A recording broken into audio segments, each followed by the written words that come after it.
মাতৃত্বকালীন ছুটি নিয়ে স্বামীর সাথে ঢাকা থেকে গ্রামের বাড়ির উদ্দেশ্যে রওনা হয়েছিলেন রিনা বেগম। পথিমধ্যে প্রসব বেদনা উঠলে অন্যান্য যাত্রীদের সহায়তায় ট্রেনেই জন্ম দেন কন্যা সন্তানের।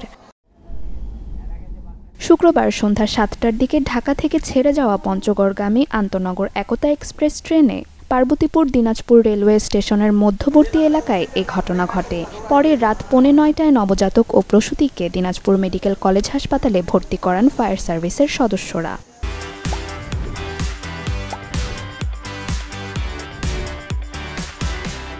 আমরা প্রথমে দিনাজপুর ফায়ার স্টেশনে পাবলিকের মাধ্যমে সংবাদ পাই ট্রেনে একটা বাচ্চা হয়েছে।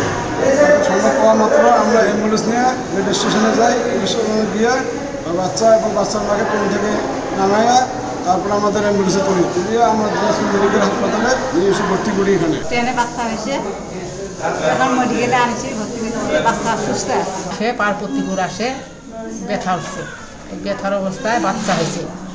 তখন ট্রেনের টিটিগুলা লোকগুলা সহযোগিতা করে এখানে যোগাযোগ করে দিছে। তখন আমরা এখানে আসলাম, ওরাই নিয়ে আসলো, ওরাই সহযোগিতা করে ওরাই নিয়ে আসলো। ঠাকুরগাঁওয়ের সেলিম হোসেন ও তার স্ত্রী রিনা বেগম গার্মেন্টসে চাকরির সূত্রে ঢাকায় বসবাস করেন। দিনাজপুর মেডিকেল কলেজ হাসপাতালের শিশু বিভাগের কর্তব্যরত ইন্টার্ন চিকিৎসক ডাক্তার নাজমুল হোসেন শিশুটির সুস্থতার বিষয় নিশ্চিত করেছেন।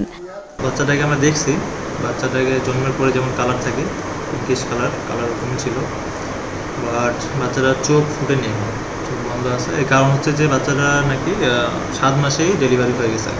আপনারা জানেন যে প্রেগনেন্সি অবস্থা 9 মাস প্লাস 7 ডেজ, এরপর 9 মাসের পরেই হয় আর বাচ্চা।